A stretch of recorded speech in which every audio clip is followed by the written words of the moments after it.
Pare, Parenting and Relationship Enhancement. Blessed weekend po mga kapatid. Ito po ang paring Jebo Banzuelo ninyo at kayo po ay nasa programang Pare or Parenting and Relationship Enhancement. At tayo po ay nagpapasalamat sa Panginoon sa muli na namang pagkakataon na magkasama-sama tayo.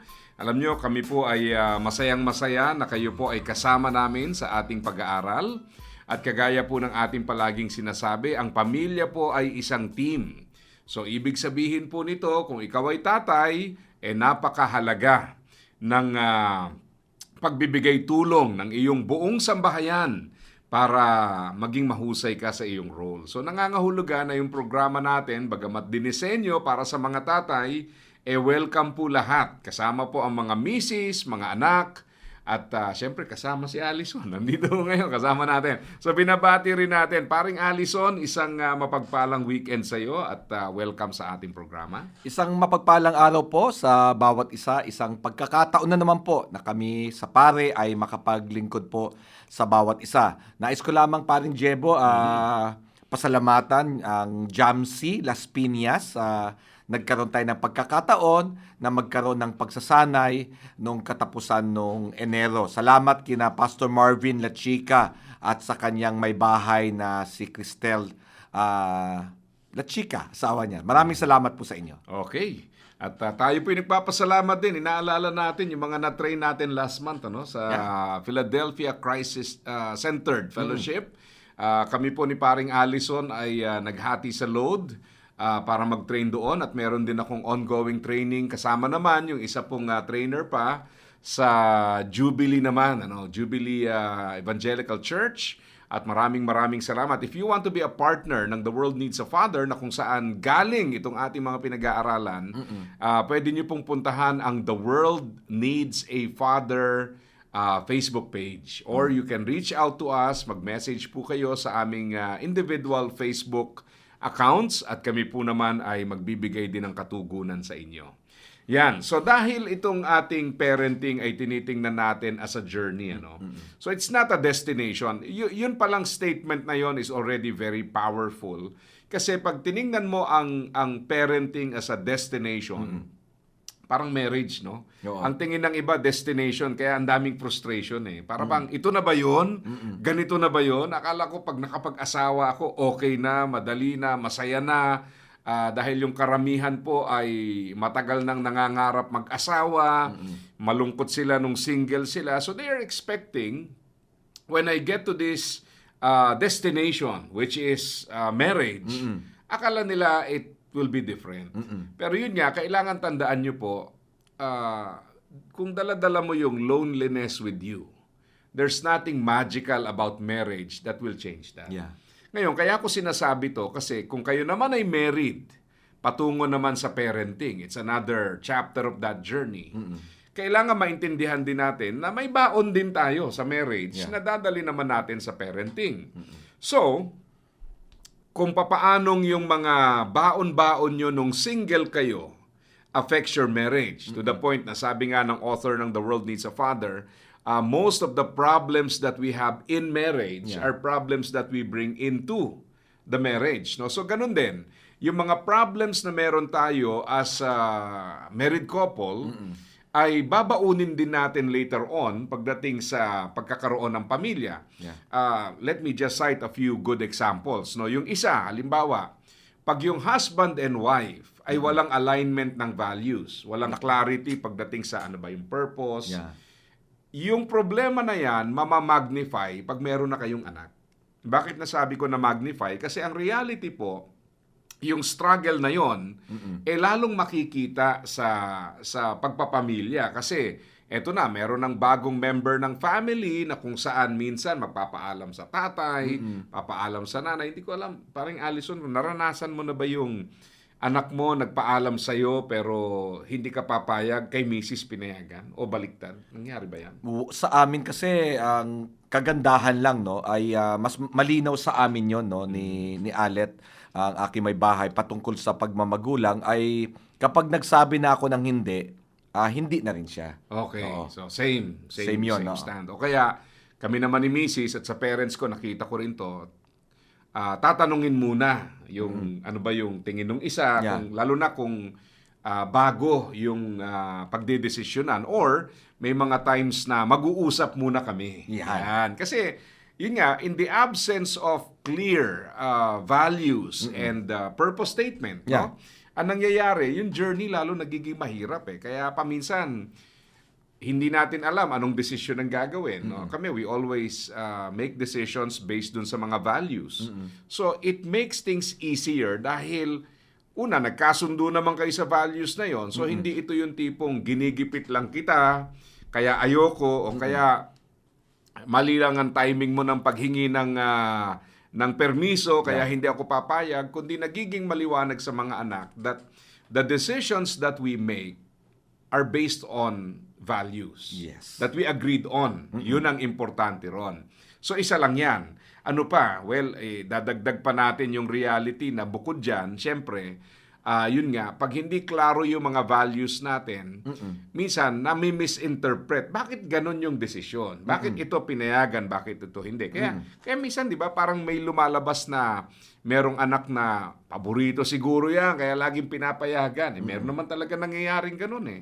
Kasi nga, kung hindi maliwanag yung basis ng decision, it's easy to make assumptions na kaya bakit pag si kuya o si ate payag ng payag, pag ako bawal ng bawal.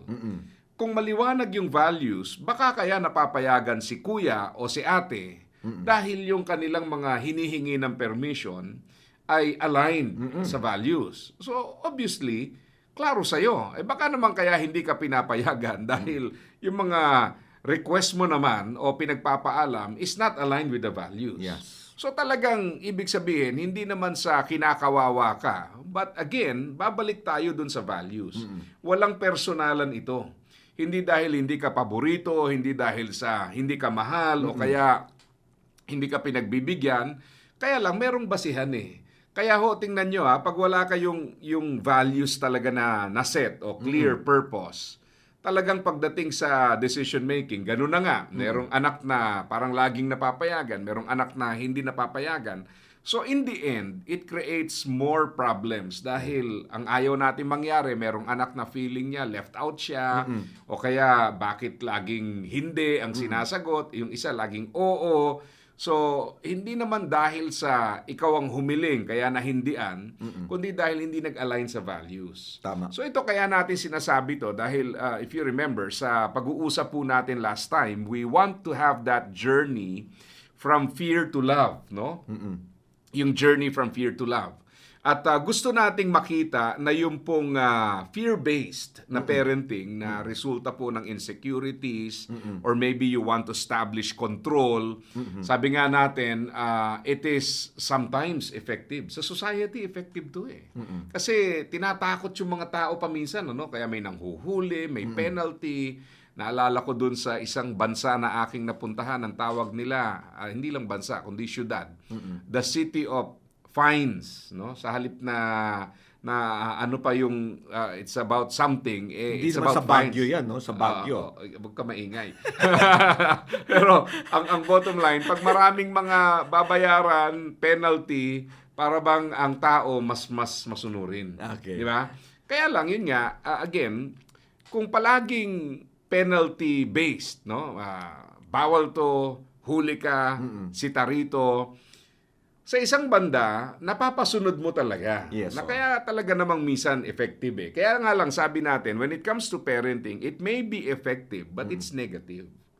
I-refresh lang natin yung ating mga listeners. Ano? Kasi nga, bakit negative?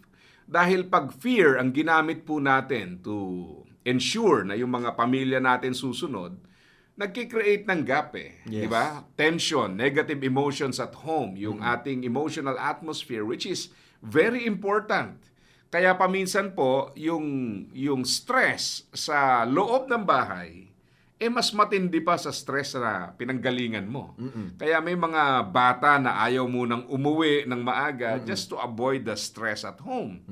Kaya palagi rin nating sinasabi sa parents, not because it is effective, ibig sabihin that's the best way. There is a better way, which is love. Kaya naalala ko sa isa sa mga guidelines sa discipline, ang sabi ron, be extra patient pagka gabi. Yes. Actually, dun sa book natin, 5 to 7. Mga Pero ganun, we are saying na pag sa Pilipinas kasi iba konteksto, 5 to 7, dapat ka patient ka talaga kasi nasa traffic ka pa lang nun eh. Oo. Wala ka pa sa bahay. Wala pa sa bahay. Hindi pa Baka pala mapaawi nakakauwi. ka eh, no? Hindi ka pa nakauwi. Pero ang point lang kasi noon, ano ba yung gabi? Well, basically sa umaga, lahat palabas tayo eh. Papuntang trabaho, eskwelahan. So yung gabi is the time to be together. Yes. Now, kung ubus ang pasensya mo sa gabi, yung time within the day, the opportunity that we have to be together sa gabi, nawawala yon dahil ang nangingibabaw is the negative emotions na baon-baon natin. So again, paring Allison, maybe kailangan nating konting i-refresh yung ating mga listeners before we continue doon sa topic natin for this time. So ano pa ang nakikita mong reason or ano pa yung pwede nating maunawaan about yung raising a family na ang pinagbabasihan ay fear and then yung isa naman ay love? Okay.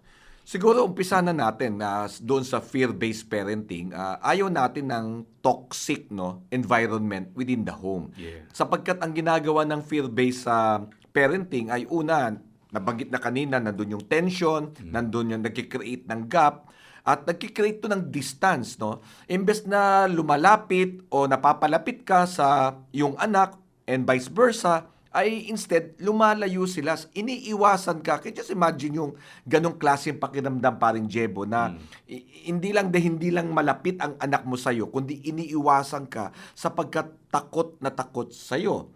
Ikalawa, nandoon din yung tinatawag na pag fear-based parenting, yung hindi ka mauunawaan ng anak mo sa bawat mga pagkakamali o actions niya, na misinterpret yun dahil sa ang laging response mo ay laging pagalit. Kaya ang nangyayari, imbes na natututunan niya ang isang bagay, sabihin na natin nagkamali siya sa isang pagkakataon, ay hindi niya naitatama ito sapagkat hindi niya naintindihan kung bakit siya nagkamali. Kasi inuuna mo na kaagad yung emosyon mong galit ka. Hindi mo napapaunawa sa kanya papaano ang tama. Kasi iba rin yung pag-highlight lamang ng pag-emphasize lamang ng mali, iba rin yung pagsasabi na ito yung better way sa mga action na katulad nito. Kaya nalilito rin yung bata. May kalituhan. And of course, nakita rin natin noong nakaraan, ang resulta ng fear-based parenting ay yung tinatawag na security at home. Na para bang hindi siya safe. Hindi siya safe sa loob ng bahay sapagkat parang ayaw sa ating mga nanonood at tagapakinig, naranasan nyo na po ba yung environment na parang nagtitipto ka sa loob ng bahay? Nakikiramdam. Nakikiramdam ka para bang itong sasabihin ko bang ito ay matatanggap nila o okay ba sa kanila?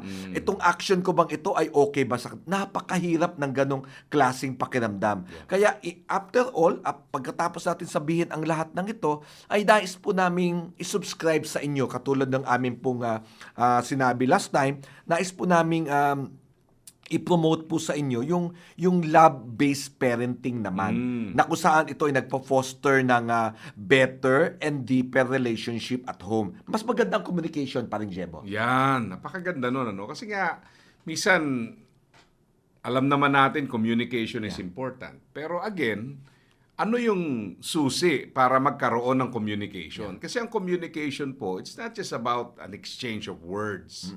Pag pinag-uusapan natin ng communication, I remember dun sa isang pag-aaral natin, may tinatawag na intended message at saka interpreted message. Yun.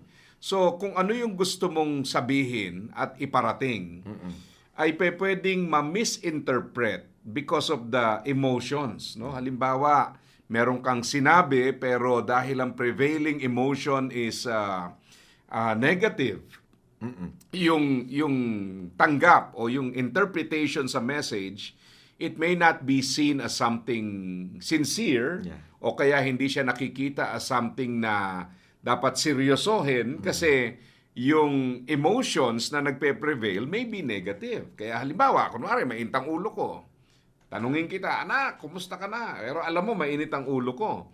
So, yung sincerity ng pangungumusta ko will be doubted. Yeah. Dahil yung emotion na yon affects the interpretation of the message that we are conveying. Precisely, yeah. So talagang ganun katindi pala yon. Kaya again, sinasabi natin, hindi lang po ito yung minsanang emosyon, but we want to create an emotional atmosphere na magiging tatak sa ating sambahayan. Hindi ba nitong nakalipas na mga araw, sa Baguio for example, hindi ba may mga gulay na nagtathrive yan sa cold weather? Sa malamig na panahon, no? So kaya yung mga nagtatanim niyan, tina-timing nila na yung time na ito ay itatanim, pangangalagaan bago anihin would be in a good condition. Otherwise, pag lumampas doon, yung development ng kanilang aanihin ay hindi maganda. Yeah.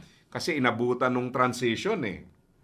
So kaya paminsan, mapapansin mo, latak na lang yung tanim, hindi na siya yung good quality kasi off-season.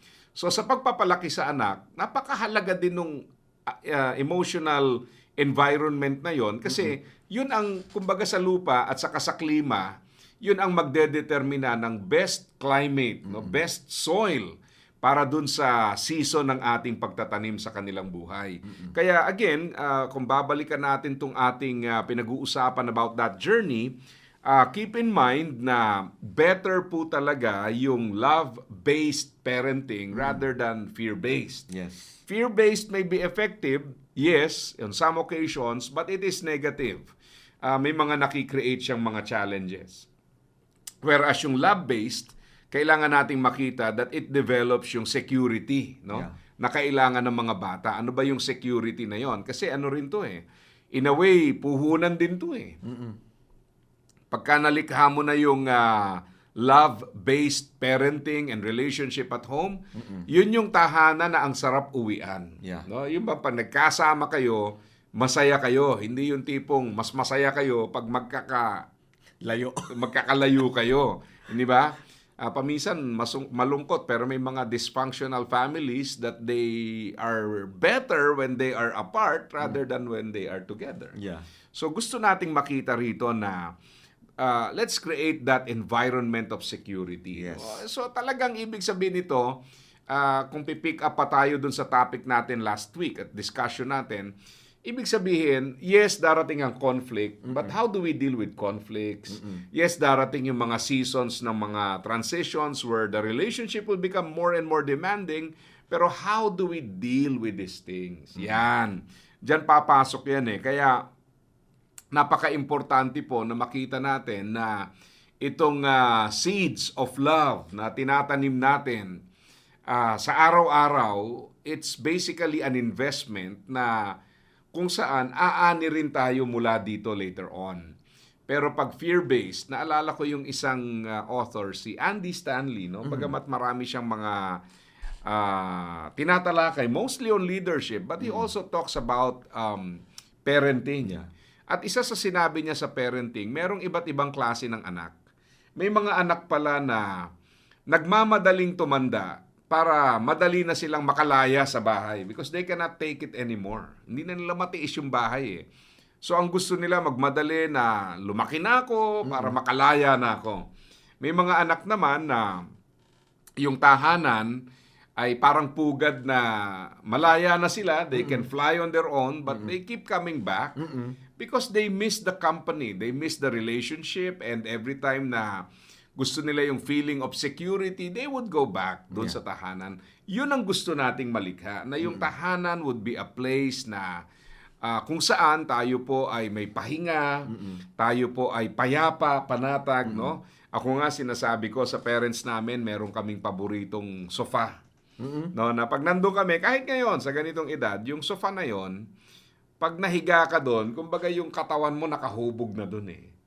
Sabi ko nga sa misis ko, bakit yung sofa na yon? Pag nandun kami, kakaupo mo lang, mamaya naghihilik ka na. No? Bakit?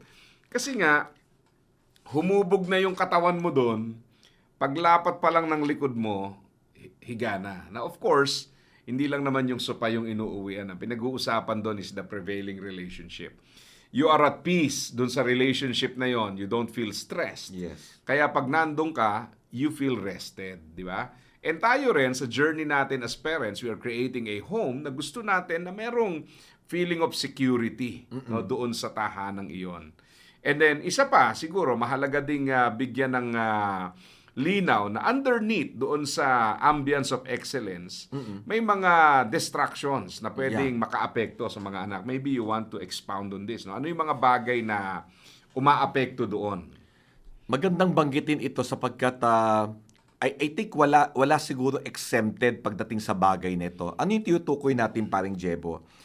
Kapag ang pagmamahal o pag-ibig sa loob ng tahanan ay being interpreted as a way of parang expectation na kung saan may inaasahan ako yung klaseng pagmamahal na to, may expectation na kailangan maabot mo to. Dahil sa isang tao na nakakaramdam ng mahal niya, ang kanyang magulang, kanyang ama, he will try his best, no, na para abutin itong inaasahan sa kanya. Kaya lang sa katotohanan, dahil sa katotohanan na hindi natin kayang laging yung expectation na to ay maabot natin, yun nga, yung performance natin, doon din nakasalalay, na para bang nagkukulang tayo, no? Because there is an idea of expectation, we would like to perform, no? According to this expectation. Kaya lang, ang problema nga, darating ang time, because maybe dahil sa ating humanity, no, dahil sa edad ng bata, sa kanilang kakayahan, sa kanilang pagkakaunawa, ay magkukulang sila. Hindi nila maaabot lagi na in perfection o in excellence, ay maaabot nila itong performance o performing to that expectation. Kaya yun ang nagiging problema sa loob ng pamilya. Nag-uumpisa ito sa expectation, at because there is an expectation, a person will now tend to perform according to that expectation. At pag hindi natin naabot to, may mga negative na mga emosyon na nangyayari sa buhay, sa kalooban ng isang anak. Yeah. Parang ang nangyari dahil merong expectation, so merong performance, pag hindi mo naabot, disappointment. Iyon na and nga then yun. frustration, Oo. then shame, Yeah. guilt and fear. So, Yeah. distance. Yes. Ngayon, say for example, expectation, naabot mo. Ang problem ito, paring Allison. Pag naabot yung expectation, ang tendency ng parents na mahilig sa expectation, I-erase pa. tinataas na naman niya yan. Kasi nga, naabot, tataas. Pag tinaas mo ngayon yan, you're setting up your child for disappointment. Yeah. So, hindi natatapos Parang walang katapusang paghahabol. Kaya ang nagiging problema ng ganitong approach ay para bang nakaset up na mag-fail, no? And sabi ko nga, minsan pag tinrace mo yung root ng expectation, hindi ho masama na may goals tayo, no? Yeah. Pero yung expectation kasi is very different Minsan, halimbawa, gusto mo yung magiging anak mo magpapatuloy ng apelido mo. Hindi pa sinisilang yung bata, gusto mo lalaki na agad. Yeah. So pag hindi naging lalaki, frustrated ka na kagad. Yeah. Kaya yung iba dumami na yung anak na babae, kakahabol ng lalaki. Na wala namang masama doon kung naghahabol kayo ng lalaki. No. Pero, wag nawa na iparamdam sa babae na mga naunang ipinanganak na, prototype lang kayo, hindi kayo talagang gusto, kaya dumami kaming yung mga anak namin kasi naghabol kami. No. Ang pangit doon sa anak noon na parang feeling niya, hindi pala ako yung gusto, ako pala'y kumbaga sa prototype nga. Ang pangit nun dahil nakakasira ng ng pagtingin sa sarili Totoo yan. Idagdag mo pa yung halimbawa, ito yung aking career. Gusto ko yung anak ko itutuloy ang aking laban. Parang kung iba yung hilig, iba yung kakayahan. Tatay ka, mahilig ka sa sports, yung anak mo hindi. So yung mga ganito, para bang we're setting up, parang meron tayong kahon, na yung kahon na yon kailangan mag-fit in siya doon. So, ang nagiging problem nga niyan, when they don't fit in because they were not designed the same way we are designed, or hindi yun ang hilig nila, sometimes nagkakaroon talaga ng gap sa relationship. Naalala ko, binabasa ko yung libro ni Cassie Karsten, yung The World Needs a Father, na kung saan, alam mo, nangyayari din to sa ating konteksto dito, no? Na kung saan, pagbibigay mo ng grado, no, ng anak mo, pagbigay ng grado sa'yo, makikita doon, second honor ka lang, anak. Di ba? Bakit second honor ka lang? Bakit hindi ka first honor? Alam mo ba, nagbibigay ito ng undue pressure sa puso ng isang bata sapagkat alam naman po natin na sa isang klase, sa isang pag-aaral, isa lang naman pwede maging first honor, hindi pwede dalawa. At ang masakit pa dito, pag nalaman pa ng tatay, sino yung naging first honor ngayon kung ikaw yung second honor? Yung kaibigan ko po, yung anak po ng kumpare po ninyo, lalo mas masasaktan yung tatay. Kasi yung pala, yung kumpare niya pa lang yun. Nung sila palang nag-aaral, nagko-compete din pala sila sa first honor. Namana yung competition. Ibig sabihin, nakita nga po ninyo yung pinag-ugatan po nun, nag-umpisa pa sa kanilang sa mga magulang, pati yung mga bata ngayon, anak ninyo, nagsasuffer sa kadahilanan na yung competition nyo noon ay nagiging competition pa ngayon pati sa mga anak. At napakahirap po nito.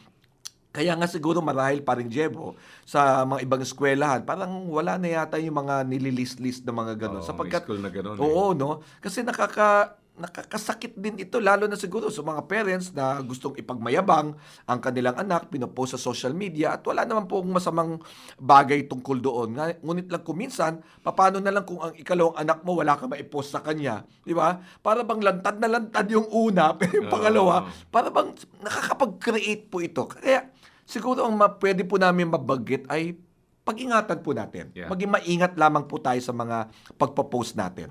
Naalala ko yung observation ng isang parent. Sabi niya, karamihan sa mga eskwelahan are designed not to teach the children but to please the parents.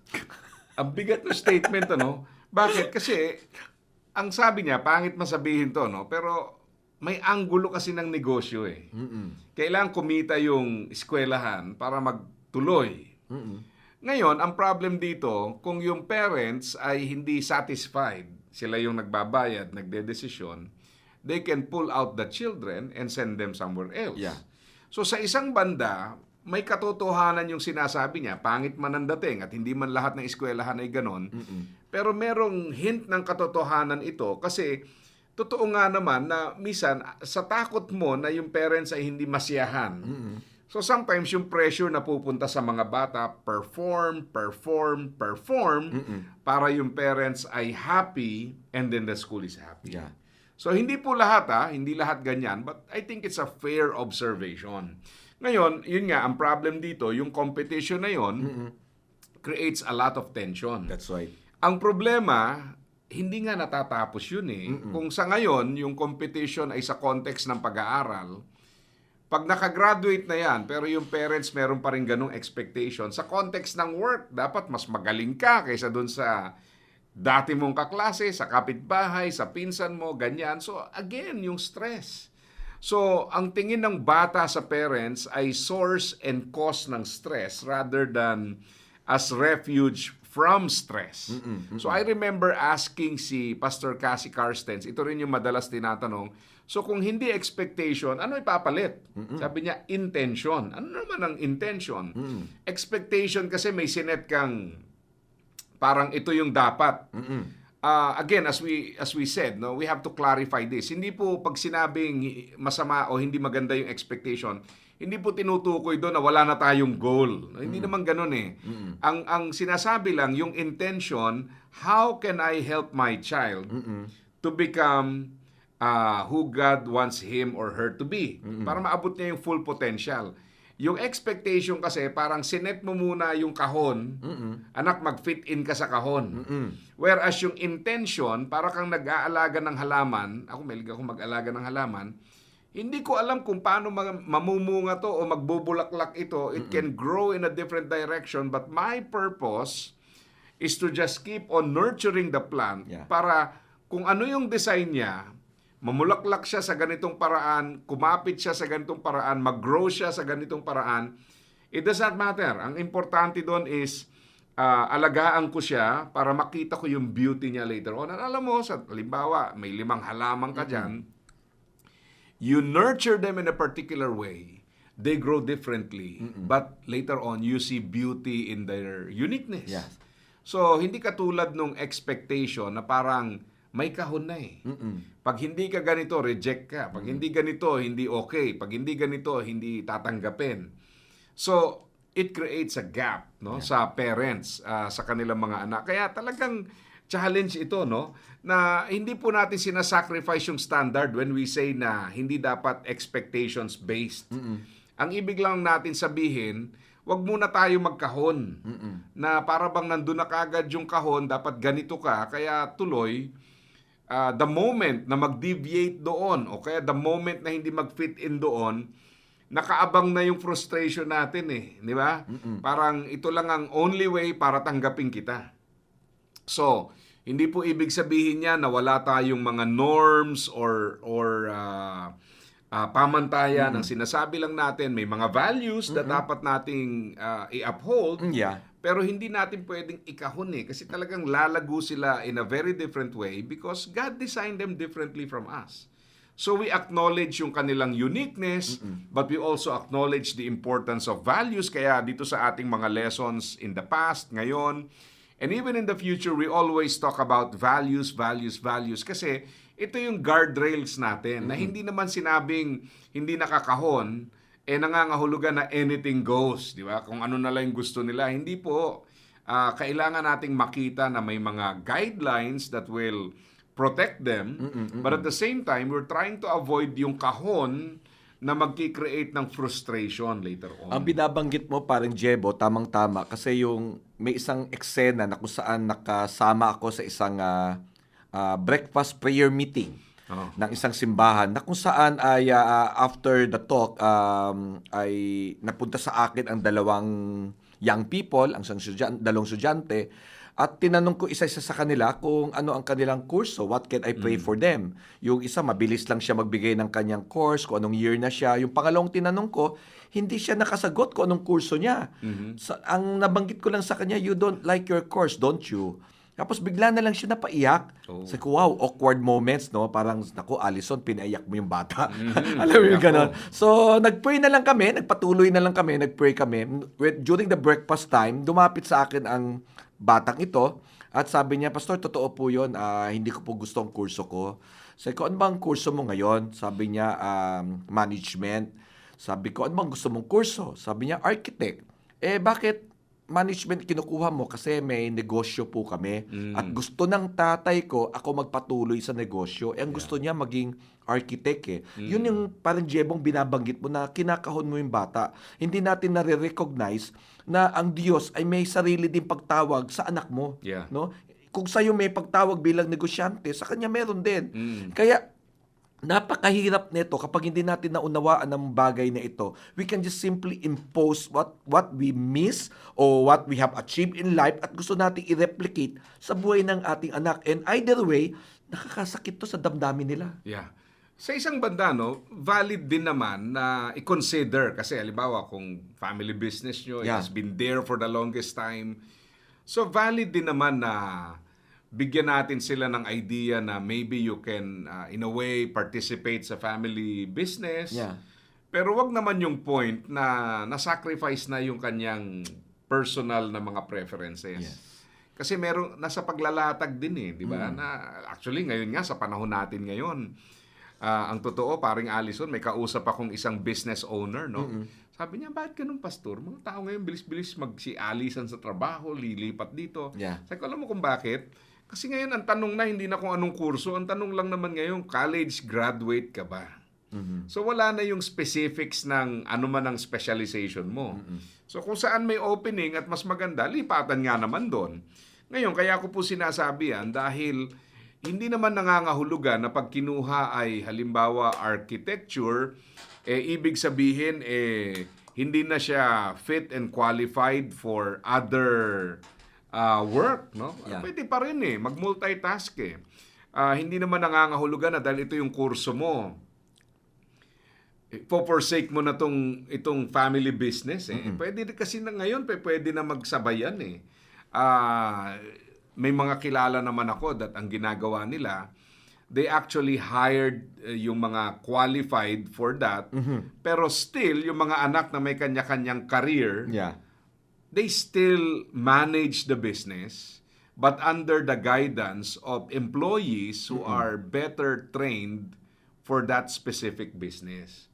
So, ibig sabihin, they get to pursue Yeah. yung kanilang passion, yung kanilang gustong career na hindi naman nila pinabayaan altogether yung business. Yeah. Ang masaklap lang talaga nga yung kahon no? Na parang eto yung kahon, hanggang dito ka lang, pag hindi ganito, mababawasan ang aming pagtingin. So, sometimes, dyan po pinag-uugatan ng mga problems. No? Kaya kami din, we try to explain. Alam mo, anak namin, mahilig siya sa baking, and pinag-usapan namin, ano kaya, will that be a career? So, kausap kami ng mga tao who can explain dun sa panganay namin, at may nagpaliwanag nga, maybe food tech is a good course sa college kasi it's wider than just baking. You can still bake, pero ang application is wider. No? You can do business, research and development, management ng mga planta o kung ano. Ang lawak ng opportunities. So yung ganitong klaseng mga eye-opener, kasi tandaan po natin, yung mga anak natin, sometimes they make decisions based on the limited knowledge na ano ba yung what's out there, di ba? Pero as parents, gusto rin nating ipaunawa sa kanila gaano kalawak yung mundo, ano yung mga pwedeng gawin. Paminsan nga, nangyayari, minsan, sinunod nila yung gusto nilang kurso sa college. Tapos may MA pa Minsan yung pag-MA nila or maybe yung mga specialized trainings nila after the college is related to the family preference, no? Na bumabalik ulit doon. Kaya ang nangyayari, basta mailatag natin ang maganda at kung klaro nga yung mga values din natin, they would know na okay, pwedeng gamitin to for that, no? Hindi naman palagi na either or. Minsan naman talaga meron ding middle ground no, na kailangan din nating hanapin no, for the benefit of the whole family. Tama.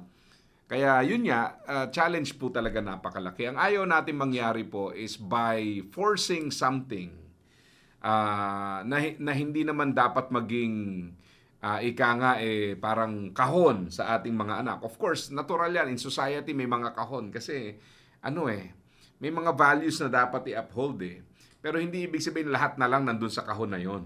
Kailangan po ay ipaliwanag din natin sa ating mga anak what they can do and what they can become, and we will be in support of that. So, yan po ang ilan sa mga challenge. Ngayon, mahalaga po itong pinag-uusapan natin kasi nga pinag-uusapan natin yung journey from fear to love na paminsan ang kulang lang, alam mo, yung safe environment for discussion. Yeah. Na pag-usapan natin, anak. Minsan yun ang kulang Kaya tuloy nangyayari, mag-i-impose ang magulang, yung mga anak susunod na wala naman sa kalooban nila kasi nawala yung safe environment for a good discussion. Pero pag napag-uusapan, marirealize din natin pala paminsan na pwede naman pala na magbigay daan ang parents, ang mga anak magbigay din ng kanilang pag-consider sa gusto ng parents without sacrificing yung mga personal preferences. So yung safe place, yun ang gusto nating ma-achieve, that the home would be a safe place for discussion, for learning, considering ano yung gusto ng parents, ano yung gusto ng mga anak. So yan ay nagiging safe place. I think yun ang gusto nating ma-achieve. Kasi with that safe environment, yung ating mga preferences will further thrive. Kahit siguro pa rin, Jebo, sa mag-asawa, no, yung iniisip ko lang, yung expectation na naroroon din Halimbawa lang siguro yung bago ka mag-asawa, naghahanap ka ng mapapangasawa.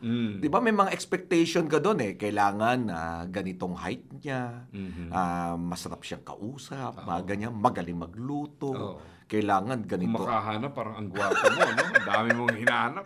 Daming hinahanap, di ba? So, ganun na nangyayari, di ba? So, mataas ang pinag-aralan, maganda sweldo. Tapos ikaw, wala naman pala. Tapos, kaya nga, nung kayo ay mag-asawa na, yun ganun ang nakuha mo, di ba? Kaya nga, di ba, mapapansin mo doon pag tinuturo yung under moral authority, yung knowledge at saka yung wisdom as centripetal, no? What is the very essence, meaning, Kasi paano na lang? Why do you love mom? Bakit mahal mo si mom? Pumupunta doon, bumabalik doon sa expectation Yes. Kasi kaya kung mahal mong nanay mo kasi sexy siya anak Kasi ganito siya matalino siya anak paano na lang, God forbid, what would happen na parang Mawala yung ganun. mawala yung ganong kagandahan sapagkat dahil sa sakit, oo. AIDS, sakit, o kaya naman dahil sa marami ng anak, medyo tumaba na ng konti, di ba? Oo. So, nagiging mababaw ang sagot, no? Kung ganon ang inaasahan. Kasi nga, nagmumula yun sa expectation mo sa panimula. Yeah. Kaya kailangan palitan natin ito. Kasi kung hindi, iba yung magiging kalakaran ng bata. Ganun pala mamili pala ng asawa. Ganito pala ang buhay. Kailangan ganito pala. Because when they understand this expectation, talagang ganun. They will create something out of it and they will always perform. Ang problema nga, hindi mo ma-outperform lahat magkukulang ka pa rin. Yan, talagang ganun, ano? Kaya nga talagang kung iisipin natin paminsan, ito yung mga, sabi nga, hindi ka pa nag-aasawa, nakaset up ka na magka-problema, no? Naalala ko, no, mabanggit ko lang to, no? May kinausap kasi ako na ikakasal. Sabi ko, alam mo ba ugali niyan? Challenge ko lang. Sabi ba naman sa akin, babaguhin ko po siya pag nakasal na kami. Ba? Ay ko, okay. Ayos. Paano kung hindi nagbago? Di ba? Yung ganun tipo, ibig sabihin, yung pagmamahal mo is not based on acceptance. It is based on a plan na babaguhin ko siya. Paano nga kung hindi? So, kumbaga, hindi pa kayo kinakasal, lumilikha na kayo ng sakit ng ulo. Oo. Sa mga pamilya, ganun din. Because of all these expectations, paminsan, hindi pa nga nagsisimula, nakaset up na magiging magulo tong sambahayang to. Yan ang reality niyan. Nakaset up to na pagka may bumasag dito sa expectation na to, gulo to. Yan ang problem. Kasi nakaproject na tayo na dapat ganito. So, pag hindi nangyari yon, talagang frustration ang kahihinatnan. At yun nga yung sinasabi natin na paminsan, hindi pa tayo nag-uumpisa, alam na ng lahat, magugulo to, hindi aayos to, hindi titino to, merong kahihinatnang hindi ka nais-nais to. At yun nga kadalasan ang nangyayari. Kaya yan po, to spare us from that. Kaya pinag-uusapan natin to dahil ang reality po is, sadly, whatever problems we create in our home, yan po ang norm na babaunin ng anak natin when they get into their own relationships and families later on. So, kung ano man yung sinet natin sa tahanan, yan ang nagiging standard So, ibig sabihin, babaunin nila yan when they have their own families. Kaya pag toxic ang ating tahanan because of these expectations, well, that will be the model na babaunin ng ating mga anak. And we don't want them having their own families later on na ang baon-baon po nila yung toxicity ng ating sambahayan.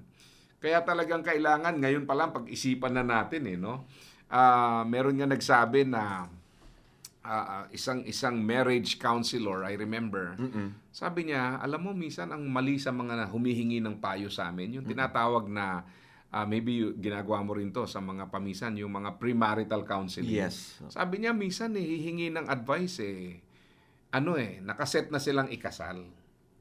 Kaya nga premarital counseling daw. Pero dapat open ka pa na pwede kayo maghiwalay. Wala na bayad na yung lugar. Kumbaga, reception, tapos wala na, formality na lang, kaya kami pumupunta sa'yo. Ano man ang sabihin mo, it will not affect our decision to get married. Yeah. Sabi niya, paano kung may maungkat ako na hindi pala kayo dapat ikasal? So, anong gagawin nyo ngayon? Kaya pala kayo nagpunta rito dahil procedure. Oo. Di ba? Procedural. Procedural rather than you're really seeking wisdom. So, ganun din sa parenting no? Na para bang, yun nga, nakakahon na lahat, wala nang magagawa. Magsalita ka man dyan, magpayo ka man dyan, immaterial. These are just procedures. So, it does not benefit the family. Kaya we want to spare ourselves from that, no? So, napakagandang discussion ito dahil talagang mamumulat ka nga naman, Kaya binabanggit din natin, paring Jebo, that nabanggit natin yung expectation Pag may expectation, people na nakakaramdam nito will really move into performance. Pero alalahanin po natin na yung performance is the opposite of love. Yes. Di ba nandito nga tayo sa fear-based parenting to love-based parenting nga walking from that journey. Pero kung makikita natin na tayo nga ay talagang nandun sa lab, hindi sa performance basis, nothing that you can do that will change my love for you. And nothing that you have done that also will change my love for you. Ganun ang dapat na klaseng pagmamahal ang ibinibigay natin sa bata. Kasi kung mahal lang natin yung bata, kasi gusto natin mag-engineer siya kasi engineer yung tatay, mag-doktor kasi doktor ka, o kaya naman naging junior siya kasi magkamukha kayo, mga ganyan, di ba? Paano na lang paglaki niya kung medyo nag-ibang semblance ng feature ng mukha niya or ayaw niya talaga mag-ininyero, di ba? Paano yun? Dahil sa lolo, ininyero, ang asawa mo ininyero, ikaw ininyero, gusto mo mag-engineer din yung anak mo, talagang hindi siya mahilig sa numero Yeah. Paano na lamang yun, no? So, we're giving again an undue pressure sa isipan at sa puso ng bata at hindi ito patas, hindi ito fair. Yeah. Kaya ito pong sinasabi natin again, kung sa isip nyo, paano na kung ganito nga kami? Again, it's a journey. It's a journey. Ang importante po rito is that as we journey together, we learn. Yeah. We learn and we're willing to apply what we learn to improve the situation. Naalala ko pag binabanggit yung journey, di ba? Masayang mag-journey, even mag-walking kung may kasama ka, people who are willing to walk alongside with you. At alalahanin natin, even yung pag nanonood ako ng mga umaakyat sa Mount Everest, walang umaakyat na mag-isa. Walang nagjo-journey papuntang Mount Everest mag-isa. Laging meron silang mga, Sherpa ba tawag doon, na kung saan may mga guides sila, no? Right. At may mga kasama. Kasi iba talaga yung environment doon habang umaakyat ka doon sa Mount Everest. Gayon din naman sa atin. Itong ginagawa natin ngayon, binanggit na ni Paring Jebon nakaraan, tungkol sa mga kaalaman, nandun yung kasanayan, nandun yung kasamahan. Huwag po tayo mahihiya. Problema lang kung minsan sa mga tatay, generally speaking, sa mga kalalakihan, hindi yata tayo marunong o mahilig humingi ng tulong. No? Huwag po tayo mahihiyang humingi ng tulong sapagkat wala naman po talaga nagmamayari ng isang wisdom lamang. Yeah. Sa tulong-tulong po ng community na kinabibilangan po natin, ay makakakuha po tayo doon ng mga wisdom, ng mga practical things upang mas matulungan po ang ating pong pagiging ama at ang ating pong pagmamagulang sa ating pong mga anak. Okay. So, limitadong oras pero meron tayong devotion na dapat pa nating mapakinggan. So, Paring Allison, I give the time to you. Tayo po ay sama-sama muli dumulog sa atin pong talatang atin pong babasahin para po sa bawat isa. Matatagpuan po ito sa unang Juan, Kapitulo 3, talatang 1. 1 John chapter 3 verse 1. Ito po ang salin sa ESV. See what kind of love the Father has given to us, that we should be called children of God. And so we are. The reason why the world does not know us is that it did not know Him. Salin po sa Mabuting Balita, tingnan ninyo kung gaano kalaki ang pag-ibig sa atin ng Ama. Tinatawag tayong mga anak ng Diyos. At yun nga ang totoo, ang dahilan kung bakit hindi tayo nakikilala ng mga makasalimbutan ay hindi sila kinikilala ang Diyos. Dito po sa talatang ito ay napaka-profound, napakalalim ang deklarasyon patungkol po sa pag-ibig ng Diyos. Maganda po that we would bask upon the love of God that is being demonstrated to us, na nais ng Diyos na makamit nating lahat. Sapagkat wala na po mas sincero, mas genuine, mas mahusay kaysa sa pag-ibig ng Diyos. Napaka-inam na weapon daw po itong pag-ibig. Kaya nga po, siya sabi namin, we would like to journey with everyone to walk from their parenting doon sa fear to love, sapagkat ito po ang susi ng lahat. The Father's extravagant love, makikita natin dito sa talatang ito, ang labis-labis na pag-ibig o napakasaganang pag-ibig ng Diyos na Kanya pong ipinagkakaloob sa bawat isa, na tayo po ay tawaging mga anak ng Diyos. Wala na po mas lalalim, wala na po mas sasagana, wala na po mas mainam kaysa dito. Bukas palad po ang Diyos, no, sa kanya po nga pagkakaloob sa atin. Sagana rin po ang pag-ibig na to, walang hangganan. So, kung nais po natin makatanggap ng sinasabi po nating abundant, generous, and even beyond measure kind of love, ay matatagpuan lamang po ito sa ating Panginoong Diyos. That is not earned, but it is rather freely given. Siguro ikalawa makikita natin dito pag binabanggit po yung tayo bilang mga anak ng Diyos, paring Jebo, ay yung ating pong pagkakakilanlan. That our identity now is being identified as children of God. Napakaganda po netong pakinggan at napaka masaya po ito sa kalooban sapagkat imagine mo na lamang kung ano ang ibig sabihin, ang malalim na mensahe na dulot ng pagiging anak ng Diyos. Na sa pamagitan ng pag-ibig ng Diyos ay kanyang inihayag. He demonstrated to us kung gaano ang kanyang pag-ibig na to ay upang matanggap natin at tayo ay maging anak ng Diyos sa pamagitan nito. Kaya ito po ay isang sinasabi nga sa isang talata sa Efeso, ito po ay isang regalo. Ito po isang kaloob ng Diyos para sa atin. Nang bawat isa ay magkakaroon ng pribilehiyo na maging anak ng Diyos. At hangad po namin dito po sa pare na hindi lamang po ipaglingkod po sa inyo ang patungkol po sa ating pagmamagulang na tayo mapalakas ang ating pong pagiging magulang sa ating pong mga anak, kung hindi lalong-lalo na po matagpuan po natin ang tunay, no? Ang tunay na kahulugan, no, ng pagmamagulang at ito ay matatagpuan natin lamang sa ating pong Diyos Ama. Kaya ang pag-ibig na kanyang inuukol, we have been given this assurance, no? Katiyakan ng kanyang pag-ibig na, alam mo yun, maraming pagkakataon marahil magkukulang tayo. Ngunit ang pag-ibig ng Diyos, mga kaibigan, ay hindi po mag-iiba. Hindi po ito na I wake up at the wrong side of the bed, ika nga nila. Ito ay palagi pong sakdal, ito po ay palaging dalisay na ipinagkakaloob po sa atin. Kaya kung nais po natin makilala, magkaroon ng tunay na pagkakilanlan, makilala at maramdaman ang pag-ibig na ito ay sa pamagitan lamang ni Jesus na ipinakilala niya sa atin na sinasabi na kung nakita mo ang anak, ay nakita mo na rin ang Ama. Sa pamagitan po ni Jesus, ipinakilala po sa atin ang wagas na pag-ibig ng Diyos Ama para po sa bawat isa. Maraming salamat po. Okay, maraming salamat paring Allison. Talagang babalik at babalik tayo sa Panginoon, no, para ma-enable tayo to do what He wants us to do. Yeah.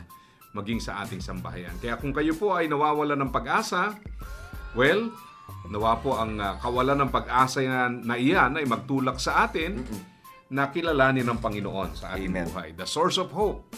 At siya po ang magbibigay kaayusan sa ating sambahayan. Yan. So, maraming salamat sa devotion. Salamat po sa lahat ng ating mga tagapakinig na kasama natin sa episode na ito. Maraming salamat po sa bawat isa sa inyo. Ito pong inyong paring Jebo Banzuelo kasama ang ating paring Allison ko na nagpapasalamat at nawa po ay pagpalain tayo ng ating Panginoon. At muli, salamat pong marami sa inyong pagsama sa ating pag-aaral na ito. God bless po. Pare, Parenting and Relationship Enhancement.